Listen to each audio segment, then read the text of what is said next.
ఏ అసురుడు సృష్టించిన పంచమ తంత్రం నరజాతిని వంచిన దారుణ కుల మంత్రం నరకబడిన శంభూకుని శిరం సాక్షిగా తెగిపడిన ఏకలవ్య బొటన వేలు సాక్షిగా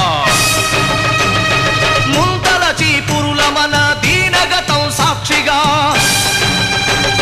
ప్రశ్నించిన ప్రతి చోట మహా